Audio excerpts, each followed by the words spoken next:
Please welcome J.L. Collins. Thank you. Welcome. Welcome. So, my first question for you, the title of your book is The Simple Path to Wealth. It is. And it's a roadmap to financial independence and a rich, free life. So what does wealth mean to you, and how is it tied to a free life? Well, I suppose we could look at that in two different directions. So if we think about the psychological part of it, to me personally, what wealth represents is security and freedom.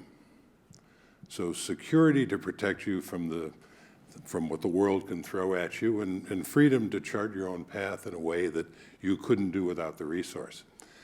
On the financial point of view, I suppose when I think about what the benchmarks are for are you wealthy or not, have you achieved financial independence or not, what has come to be called the 4% rule is a good guideline.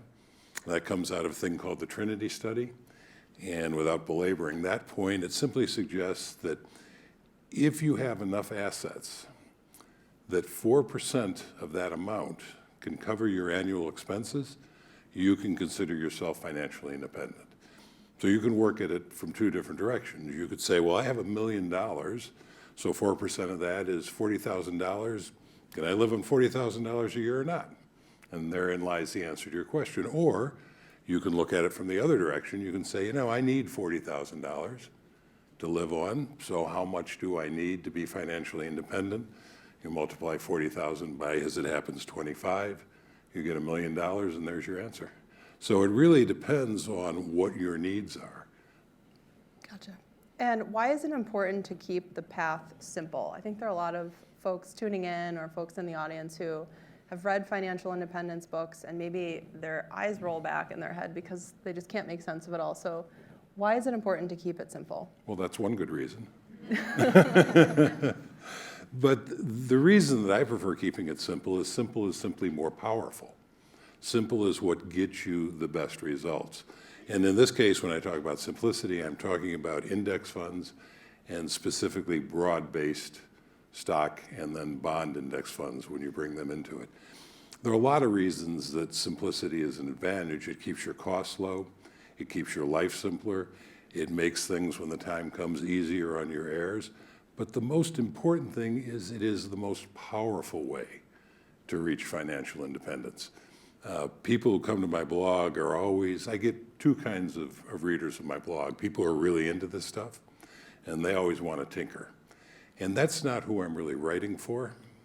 I'm writing for people like my daughter who knows that it's important, but she has other things that she'd rather do with her life than fixate on finances and investing.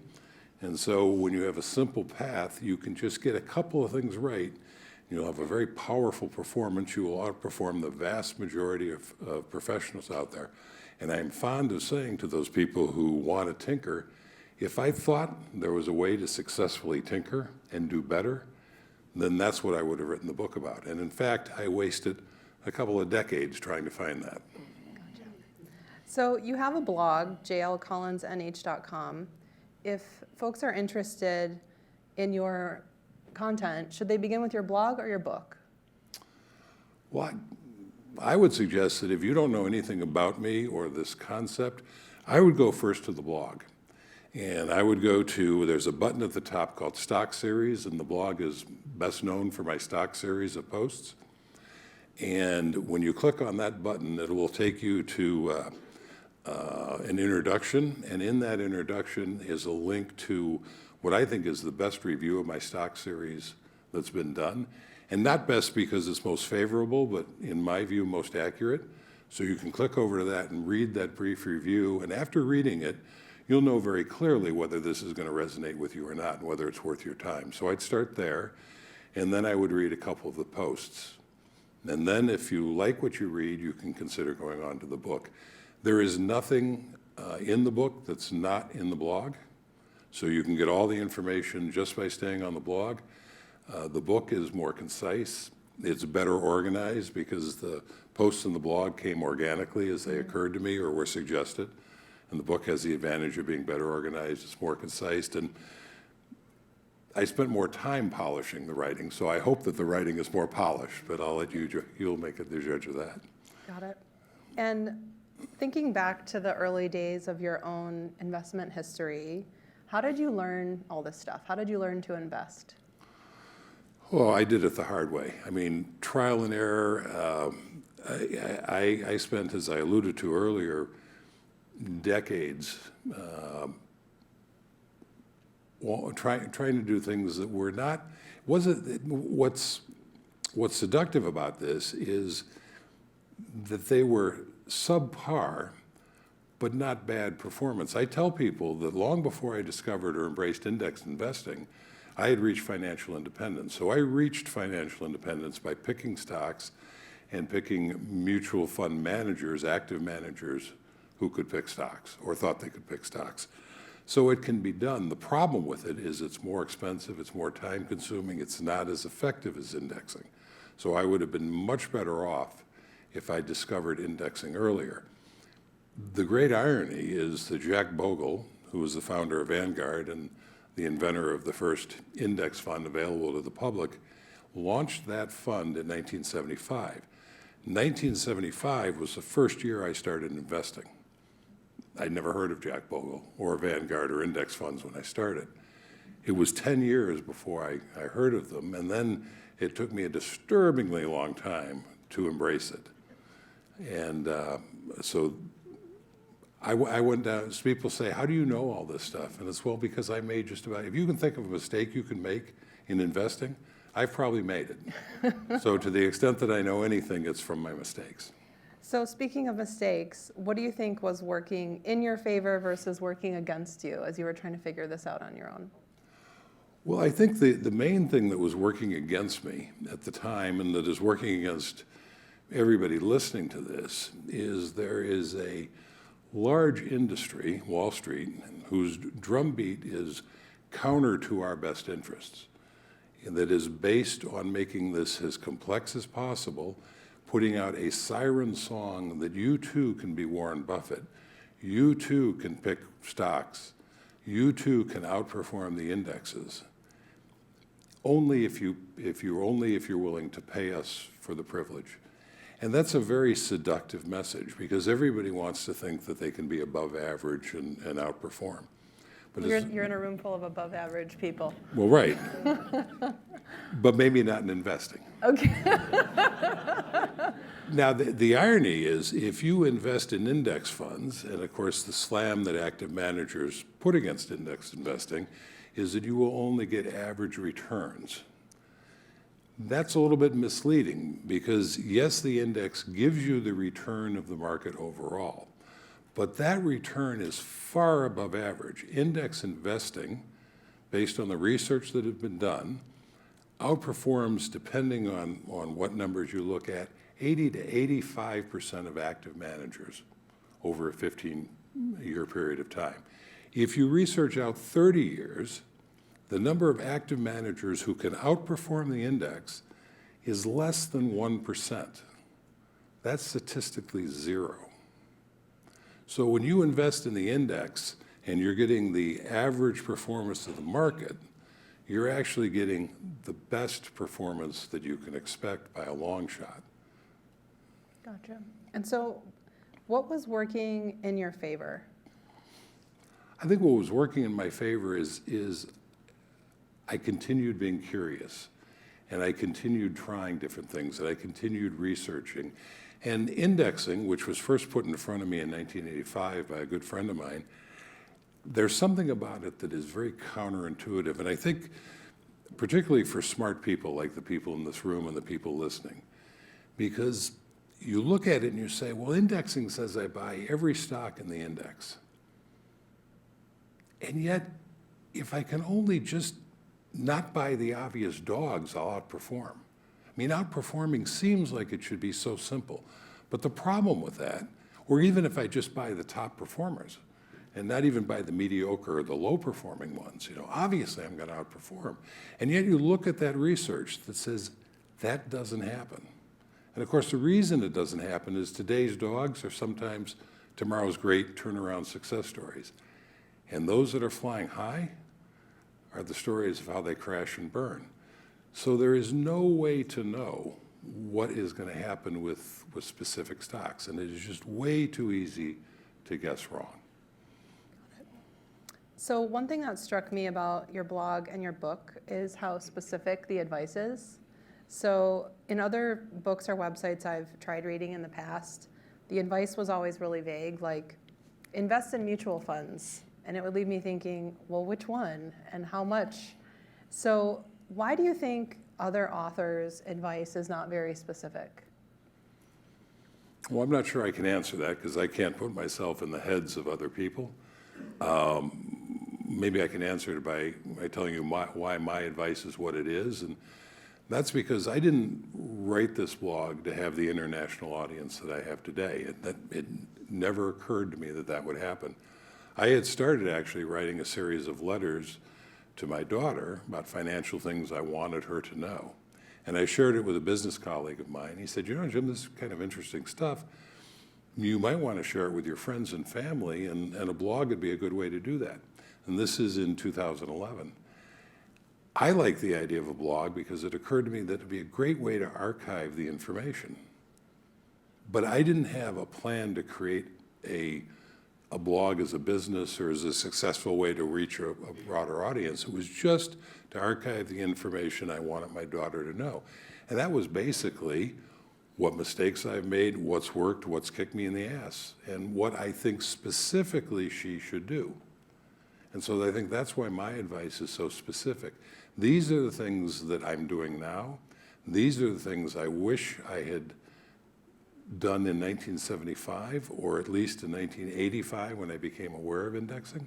These are the things that I want her to do and that I've got her started doing. So that's maybe why my advice is more specific than others. Okay. Yeah, I can't tell you how many times I've talked with a friend about how I'm on this new track where I'm investing, and they say, well, what are you doing? And I just send them one sentence of exactly what I'm doing, and that's what I read in your book. And they're like, that's it? And I'm like, that's it. That's all I'm doing. So aside from telling them to open their computer, start it up, and what clicks to make to log into their account, it's such simple advice. You know, I was, a year and a half, 2 years ago, I was interviewed by Farnoosh Torabi on her podcast, and I don't know if anybody's listened to her podcast, but at the end of her interview, she likes to ask a question that says, if you were suddenly given $100 million, what would you do? And the typical kinds of answers she gets is, well, I'd buy this, that, I'd give this money away, I'd do that. And of course, she's interviewing me. We're talking about index fund investing, and specifically VTSAX, which is Vanguard's Total Stock Market Index Fund, and the one I recommend the most and love the best. And so when she got to that question, she said, well, Jim, you've got $100 million, what would you do? I'd put it in VTSAX. And she was, really, that's what you do? Nice. So one of my favorite posts on your blog is called Why Your House is a Terrible Investment. And I know you got a lot of feedback from your readers about this. Yeah, feedback's one way to say it. Yeah. So why do you think this post is so controversial? Why do your readers get so excited about this post? You know, somebody, not me, but somebody said, homeownership is the American religion. And you could go to Daley Plaza in downtown Chicago, and you could set up your little soapbox, and you could climb up on it and pick any major religious leader and begin to vilify that individual, Jesus Christ, Muhammad, Buddha, whoever, just vilify them in the most horrific terms possible, and people would just turn around and walk away. I mean, they'd ignore you. You get up on that same box and suggest that homeownership isn't the perfect thing for everybody to do, and they start gathering rocks. So I think it's polarizing, and the people who love their homes and love the idea of owning a home, that gets that response. And then there's another segment of people who don't like owning homes and see value in renting, and they muster to the cause. And that's what makes that post, to my surprise, because I kind of did it tongue-in-cheek. And I, by the way, I'm not anti-homeownership. I've owned homes most of my life. I am anti-believing the propaganda that it is always or even commonly a good financial decision. It can be a great lifestyle decision, and that's why I bought the houses I bought over the years. But I never once bought them thinking I was doing something that was financially astute. Because unless you happen to get lucky with a rising market, and that does happen, it's generally not the best thing you can do with your money if financial independence is your goal. And so for the person who's at the point where they're considering buying their first home or condo, what considerations would you advise them to make before they do that? Well, I think the first thing along the lines with what I just said was to understand that you are not making an investment. You're making a lifestyle decision.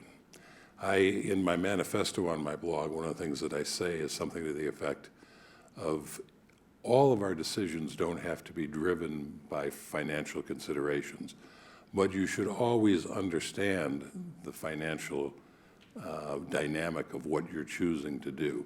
And I have a post about buy versus rent, run the numbers, which talks you through how to do that. So I would suggest if you're renting now and you're thinking of going into a house or a condo, that you first run the numbers and find out exactly what it's going to mean financially. And it might be that it's going to be less expensive than when you're renting. That's possible. That does happen. More commonly, you're going to find that it's going to be more expensive. But then you know. And just because it's more expensive doesn't mean that you don't have to buy the house. It just means that you understand what you're paying for the lifestyle decision that you're making. Got it. And that was one of the first conversations we had at the Chautauqua. I wanted to tell you a story about how I frequently get asked, like, Rach, are you going to buy a place in Chicago? And I say, well, I read J.L. Collins' book, and I'm cool with renting for now. And I told you a story about how my refrigerator broke right before I came to Ecuador, and just called my landlord and said, need a new fridge. See you later. I'm going to go out of town.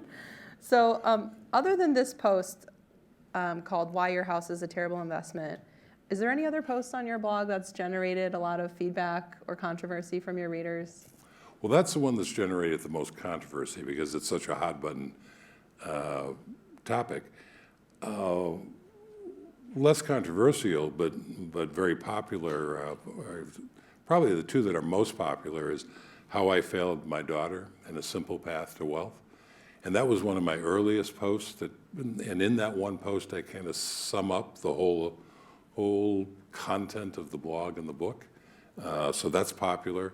Why You Need FU Money is probably at least as popular. And from the reaction of the audience, I gather we have people who agree with that. There's a famous video on YouTube called The Importance of FU Money. So those of you who haven't seen it, write it down, put your headphones on at your desk. Yeah, it's not suitable for work. Yeah. So I just a quick aside on that, if I may. Sure. There's a movie called The Gambler, which is not a particularly good movie, so I'm not recommending the movie. But there is a wonderful segment. It stars John Goodman, and who's a wonderful actor. And there's a wonderful segment, little piece in that movie, and you can Google that and find this clip where John Goodman is talking to Mark Wahlberg and about the importance of having FU money. And when I saw that clip, I thought, I want to do a version of that. I want to keep it as close to the original as I can, but tweak it so it reflects my values. He talks about buying a house, for instance, and we've talked about that. But my problem is I didn't know anybody who could make the film. But one of the wonderful things about Chautauqua, which is where you and I met, is that you meet really cool, interesting people who come to Chautauqua, including a couple of years ago, a pair of filmmakers who were less than an hour from where we were living at the time, and they came up. And I give you all this background because if you choose to watch this, it's filled with salty language that I don't use every day. I'm acting. I'm trying to channel John Goodman, and he uses the same language. And if you like it, you think I do a good job in it, the credit goes to my filmmakers, Joan and terrible, I'm drawing a blank on his name. But if you go to my blog and you do the search function, you'll find it, and you'll see who their credit is given. So we're in the beginning of 2018, and this is a good time for folks who are trying to get their financial house in order to maybe come up with a 2018 plan, 2018 and beyond. Right. And the amount of investment options is confusing and overwhelming. So I know a lot of folks who are maxing out their 401k because that's very sound advice. We get the full match. They might also have an emergency savings fund, but beyond those two things, they don't know what to do with what's left over. And they're just keeping their money in savings or checking, or maybe they're outsourcing the management of their money to someone else. So for the folks who don't feel confident investing beyond just the 401k match, and they're just keeping their money maybe in savings or checking, how should they begin to make sense of all these different options? How would you advise them to get started? Well, in a way, this circles back to the advantage of things being simple. So if you think of, if you have a visual image, let's say, of a long banquet table that is just groaning under the weight of every kind of food and preparation and dish you can possibly imagine, think of that image as what the financial community is laid out for us and that they want us to partake in. The problem is these are all very expensive things that are for the most part designed for the people who have created them and who sell them to enrich them, not necessarily what's best for us. That's the bad news. The good news is you can put your arm down on that table at one end, except for a tiny little corner, and sweep it all onto the floor, because none of that matters. Only a very small sliver of what out there really matters for us in building our wealth. That's index funds, and that's very specifically broad-based stock index funds and broad-based bond index funds. I mentioned the one that I like the best is VTSAX, which is Vanguard's total stock market index fund. More common in the original fund Jack Bogle created is the S&P 500 index fund. That's perfectly acceptable, and the two are surprisingly close. So sometimes people get hung up on deciding between them. If you have access to one and not the other, go for either one you have. And then there are total bond market funds. That's, with those two tools, that's all you really need. It gets a little complex with 401k plans and 403b plans for people who are not in the private sector because they don't always offer those particular Vanguard funds that I prefer. Most plans offer some kind of broad-based stock index, usually an equivalent of an S&P 500. It might not come from Vanguard, which is my preferred company, but an S&P 500 index fund is pretty much the same, no matter who's providing it. Fidelity or T. Rowe Price, those are all fine options. Okay. And so if someone wanted to get started this year and they wanted to take a look at some index funds, but they also know that there are HSAs, 529 plans, how would you recommend they get started? Like maybe if 2018 was just going to be a simple year, what would your advice be if they're feeling overwhelmed by all the different places they could put their money? Well, I think if you're really starting from ground zero and you really do not have any base of knowledge on this, and that's not a bad thing, that can be an advantage because at least it means you don't have bad knowledge and there's a lot of bad information out there. So if you're at that ground zero level, don't feel bad about it. That's an advantage and there's nothing you have to unlearn. At the risk of touting my own book and my own blog, I would go there and do a little bit of reading and do a little bit of learning. So one thing in the way you phrase the question that people need to be clear about, and this is something that I come across a lot, is they'll say, well, I want to invest in my 401k, or I want to invest in my IRA, or I want to invest in VTSAX. Well, you're conflating investments with what I come to call buckets. So a 401k is not an investment. An IRA is not an investment.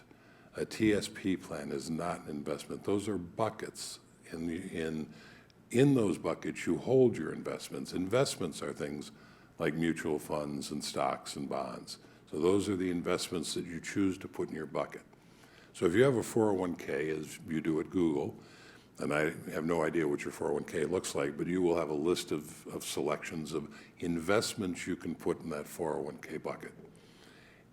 If my approach resonates with you and you believe in broad-based index funds are something you want to go with, you can go down that list and maybe find the specific funds I'm talking about, but you'll certainly probably find something that is a broad-based index fund. The easiest way to do that, by the way, is to find the column that shows the expense ratio, and you should have that. You run your finger down that, and when you find the very lowest expense ratios, you have found the index funds. And focus on those and take a look at them. Okay. And why do you think some people choose to manage their own investments, whereas others outsource it to someone else? Well, I think the people who outsource it to someone else have been convinced that this is just too complex for their pretty little head. And the vast majority of things on that banquet table we talked about are too complex for anybody's pretty little head. When in 2007, 2008, 2009, when the economy cratered, Wall Street was selling products they didn't understand. So if this stuff looks complex to you, it's because this stuff is complex, and in some cases intentionally complex. But we don't care about that because we don't need any of that. And once you understand that you don't need that complex stuff, then doing it yourself becomes much more attainable, even if you don't have any interest in financial stuff. Like, frankly, my daughter, she has better things to do with her life than fool around with this financial stuff that intrigues her dad. And that's great. I mean, people have bridges to build and ways to make the world work. The beauty of this is that if you get a couple of things right financially, you can profoundly change your financial life without having to dwell on it. And you can get on with doing things that are more important to you and maybe more important to the world. Okay. And what do you think are 2 to 3 of the biggest mistakes people can make when investing or managing their money? Well, I think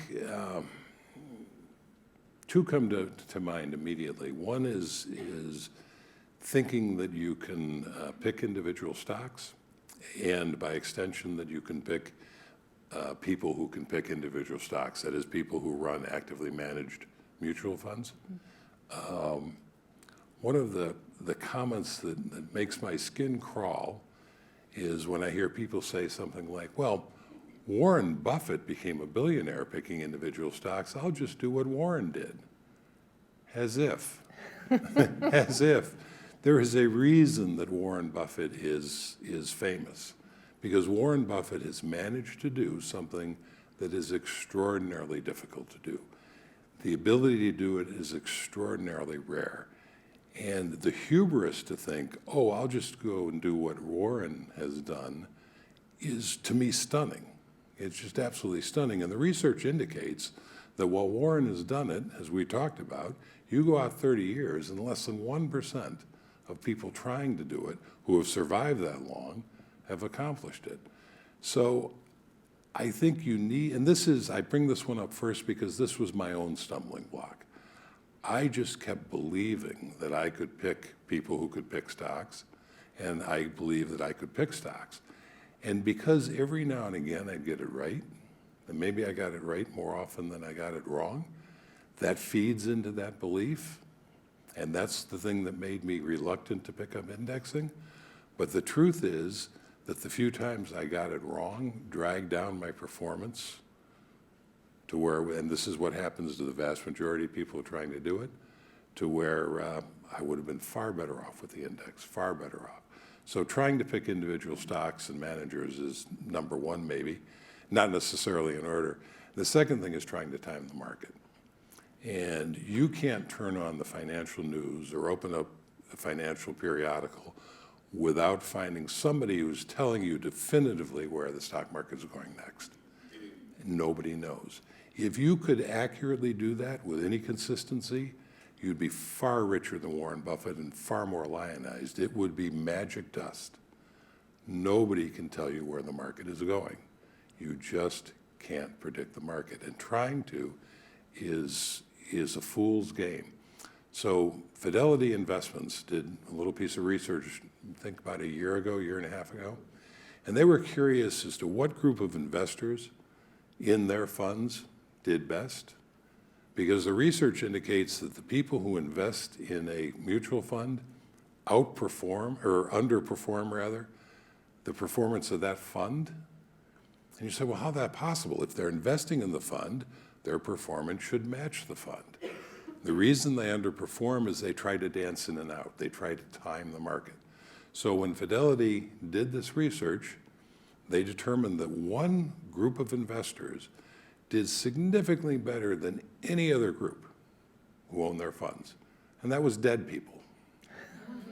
The dead people outperformed. Now, can you guess why? Because they didn't tinker with their investment. The second best performing group were people who forgot that they owned the fund. So you can't time the market, and especially when the market has been on as long a bull run as it has, the media is filled with people telling you that they know what it's going to do next. At some point, the market will dive because the market is volatile. That's what markets do. So if you invest in the market, you have to expect that. You have to expect the volatility. You have to be willing to ride with it. But I don't know when it's going to do that. It could be happening as we're sitting in this room together today. I haven't looked at the market. It might be 10 years from now. I have no idea. And nobody else does. The difference is I'm willing to say I don't know. So for someone who may be interested in investing, maybe when they go home today, they have some cash they want to start investing, and they say, well, the market's the highest it's ever been. I'm going to wait for it to dip. What advice would you give to those folks who are waiting for the next dip? Well,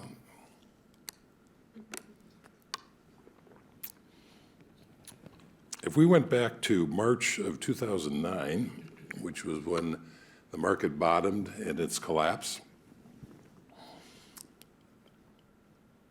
almost every month since then, you could have said the same thing. I wrote a post, and I want to say 2014, responding to a reader who was asking that exact same question. The market, the S&P 500 was 1,600 and change.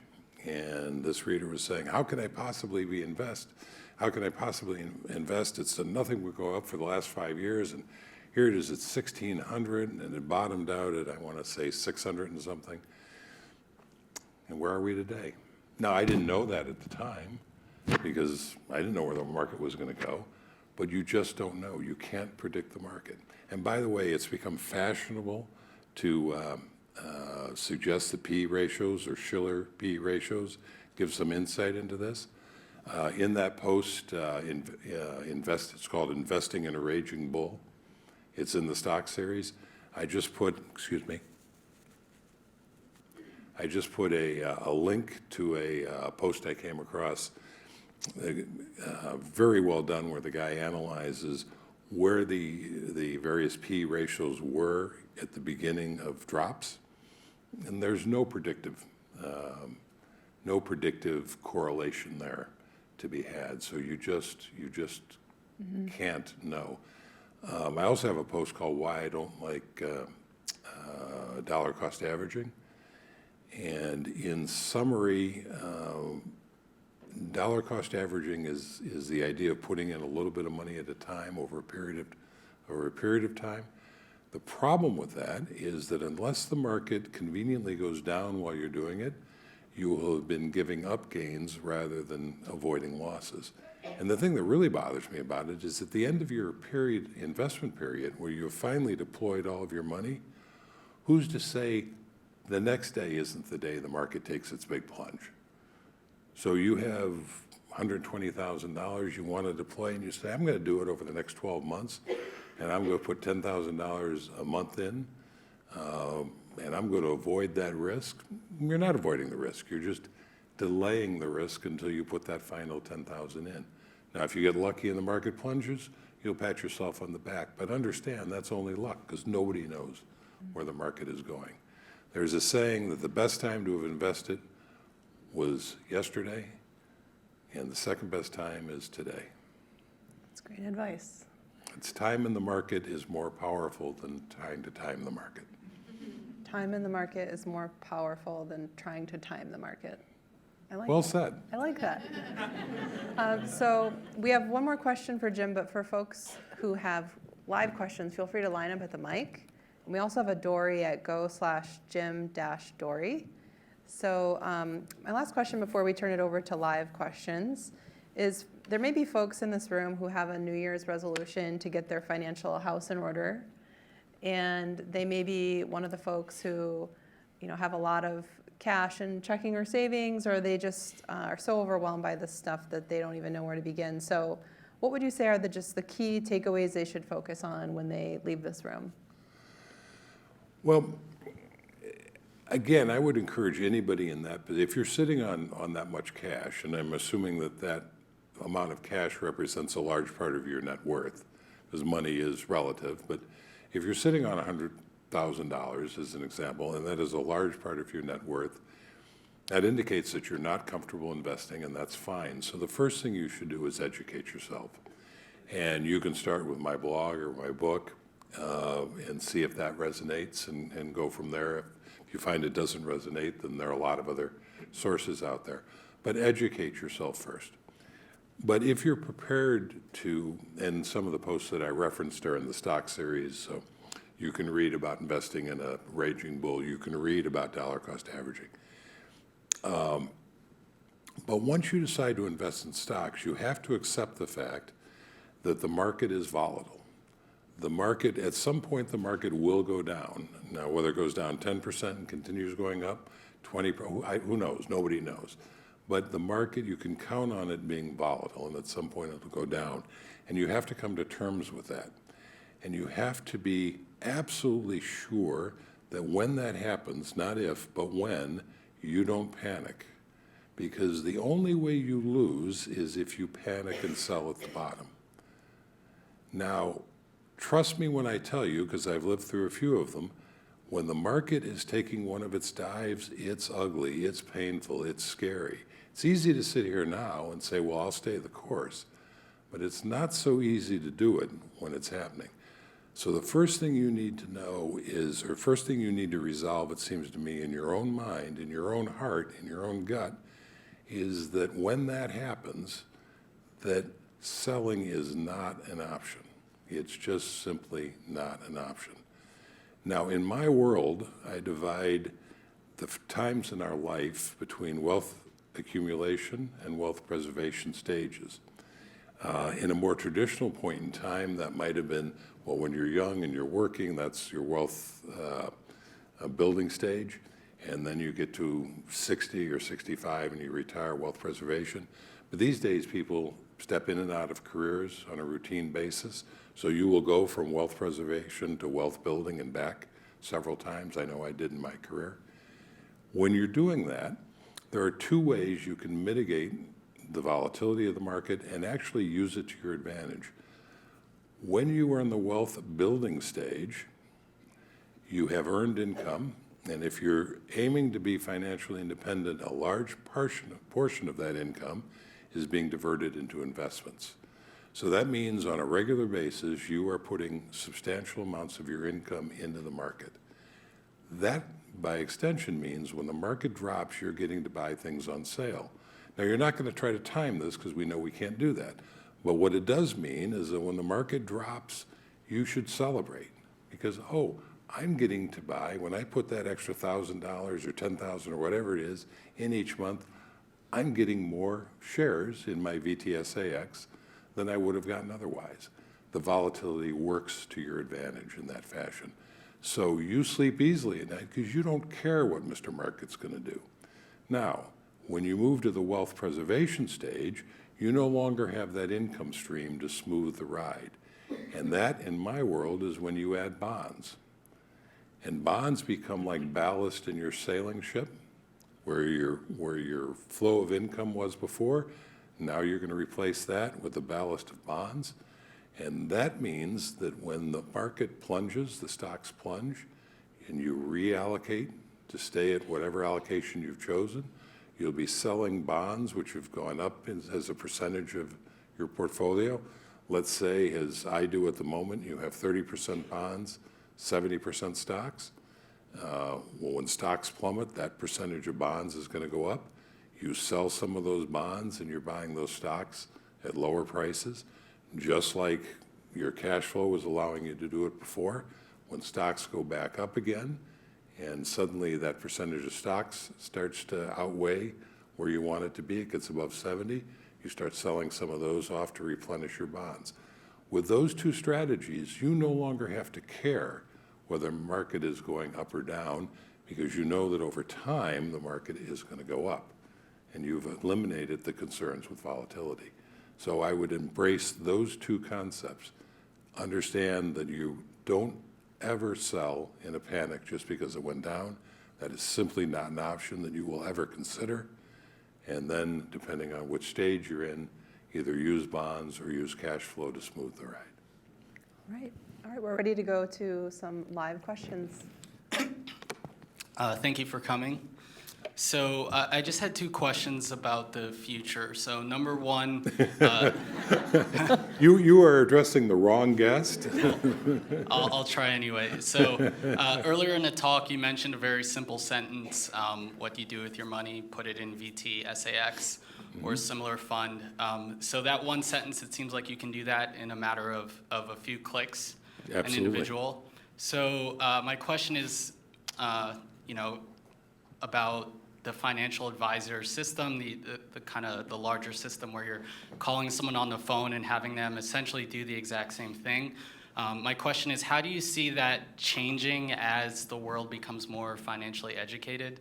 And then as a corollary to that, the broader system, if everyone kind of buys into this indexing idea, are there any systemic risks to the entire world investing in an index? Okay, so with financial advisors, I think in fairness to financial advisors, they can be useful in a wide range of subjects other than making your investment choices for you. But I have one of the chapters in my book, and one of the posts in the stock series is why I don't like investment advisors. Because if you embrace the simplicity that I suggest, then from at least an investment point of view, as you well point out, why would you need an advisor to do what you can do in a handful of clicks? And when I gave my talk at Chautauqua, when I was preparing that talk for last year, I took a little different approach than I'd taken before, and I was thinking about the content of my book and the content of my blog, and trying to boil it down into one line or one phrase. And really what I came up with is, my advice is buy VTSAX, buy as much as you can, buy it whenever you can, and hold it forever. And it's really that simple. And as you say, it's a matter of a handful of clicks. The second question, and this is one that's in the financial community a fair amount, is, well, what if everybody embraces indexing? And what's that going to do to markets? And the problem that's suggested is that indexing simply buys every stock, whereas stock pickers, whether they're individuals or fund managers, they're the ones who are trying to evaluate companies and thereby creating a trading mechanism that looks at some sort of objective parameters and comes up with the values. And is there a danger to that going away as everybody embraces indexing? I'm not concerned about it. I don't know if there's a danger or not because it's hypothetical. I'm not concerned about it, though, because indexing, I think at the moment, accounts for 25% of the market. It is growing. More people are embracing the idea. But I think if it continues to grow, what I think will happen is that sliver of active management becomes narrower and more people are indexing, the opportunity to actually outperform the index will start to increase. And as that happens, you'll have some of those active managers posting success stories, and that'll begin to tilt it the other direction. And I think the other reason I'm not concerned about indexing taking over the world is because, as I mentioned earlier in answering one of your questions, it is counterintuitive that it is so powerful. And it's part of human nature to want to think that you can outperform. It's part of human nature to want to best the benchmark. I still have the disease. Every now and again, I'm still trying to pick stocks. So I think that aspect of human nature is also going to keep it indexing from ever taking over the world. Does that help at all? Yes, thank you. My pleasure. Thank you. Hey, JL. Thanks for coming today. Thank you for having me. My dad and I go back and forth on this all the time. But do you see any advantage to trying to diversify away from the S&P 500 and think about either like global markets or bonds or commodities? Well, bonds, as I mentioned, I think you add bonds depending on at what point in your life you are as ballast for your investment ship. And I don't, other than that, I don't see a role for bonds. What's interesting to me about that question is the S&P 500, as the name suggests, owns basically the 500 largest American companies. VTSAX, which is a total stock market index fund, owns, and it varies, but about 3,600 companies. When I first started investing, and it was before such things existed or they were just coming on stream, the idea of being diversified was, because the vast majority of people were picking individual stocks. They had to because that was available. There were some mutual funds out there. But the advice given to individual investors then was, you want to pick 7, 8, 9, maybe 10 industries. And inside those industries, you want to pick 2 or 3 companies, and then you have a diversified portfolio. Because you really can't physically and mentally follow more than 20, 25, maybe the outside 30 companies. And that was considered to be a well-diversified portfolio. So when somebody says to me, do I need to diversify beyond 500 companies? I think you're there. I think you're there. Now, the international aspect of it, I'm a little at odds with the rest of the world, or most of the rest of the world. The advice that most people give is that in addition to buying the S&P 500 or VTSAX, which are U.S. companies, you need to buy funds that put you into the rest of the world internationally from other countries. Vanguard itself gives that advice. I don't buy it, at least not yet. The U.S. is still very dominant in the world economy. It will continue to be dominant for the foreseeable future. But more importantly, those companies in the index, in the S&P 500, especially in the top 100 of those companies, Google is an example, are international companies by definition.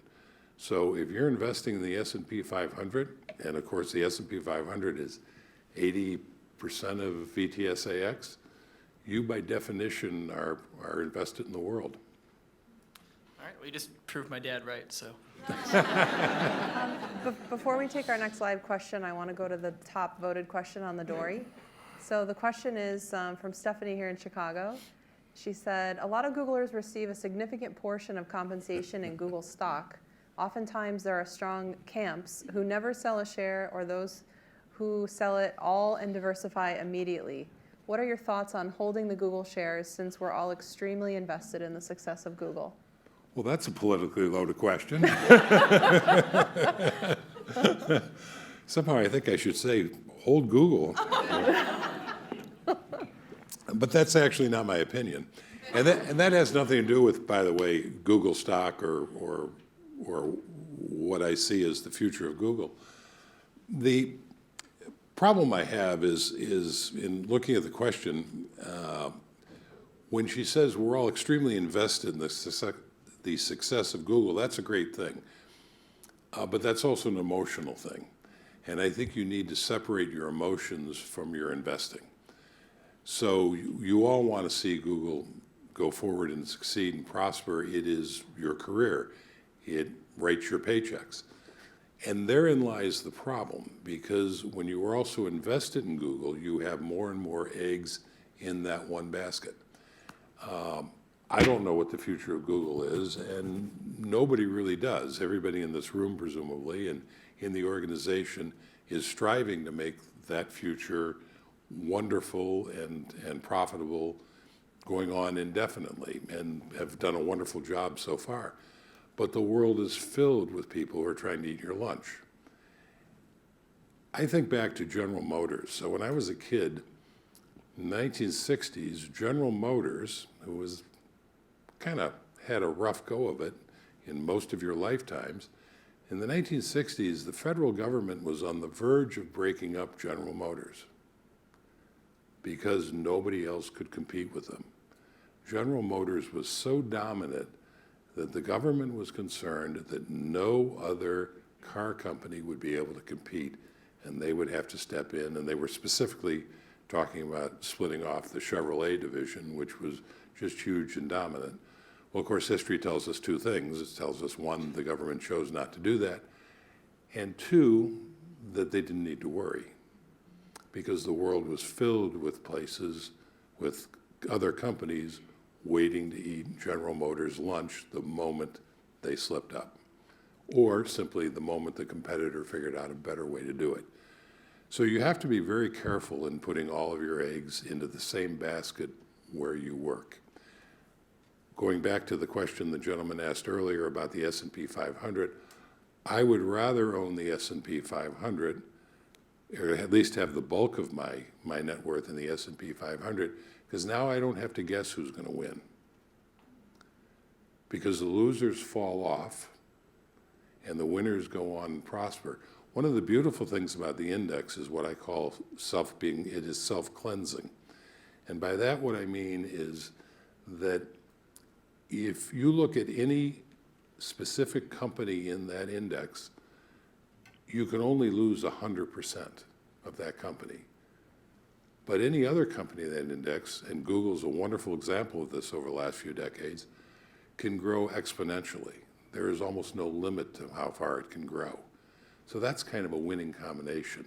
The losers fall off, and they don't actually go to 100% before they get delisted, but the losers drift away, and you are continually getting new blood added to it as new companies come up, and you get to benefit from those who succeed. And all those companies are filled with people who are working hard to make sure their company succeeds. And as an investor, I don't have to figure out who the winner is going to be, because I own them all. Okay, we have time for one more question. So I was going to ask two, but I'll try. I think they're quick. The retirement date funds. Thoughts on those target retirement date funds? So automatically adjusting allocations as you're closer to retirement. Thoughts on that, or do you think you should just do allocation yourself through the various of bonds and Vanguard funds on your own? And then the second one was just really about, in what scenarios would you find it helpful to use a financial advisor? I find doing it on your own is great, but at some point you want some kind of reassurance you're doing it well. Not for investment picking, but you have to go to someone to get insurance, et cetera. So. Okay, so a target retirement fund, just to kind of quickly explain what that is, there are mutual funds out there. Vanguard has them, which are called target date retirement funds or target retirement funds. And the idea is that it's what's called a fund of funds, which means it is a mutual fund that holds a bunch of other funds inside it, usually 5 or 6 different funds.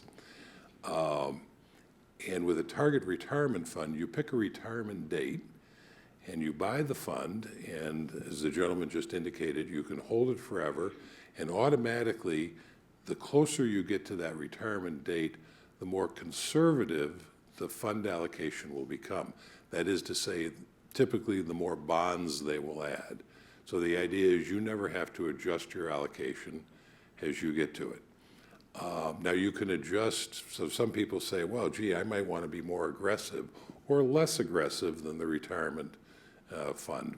Well, you can adjust that by, if you want to be more aggressive, just pick one with a retirement date that's actually further out than your own anticipated retirement. If you want to be more conservative, you can just bring that retirement date in closer than you were actually planning to retire. And the idea is that you never have to do anything again. It is not a bad approach. If you really want to invest in a way that is completely hands-off, where you really never have to think about it, this is not a bad way to go. And in fact, I have a post on this in the stock series, and I think it's a chapter in the book. I'm not sure if I put it in the book or not. But there's a post in the stock series where I talk about these things. It's not a bad way to go.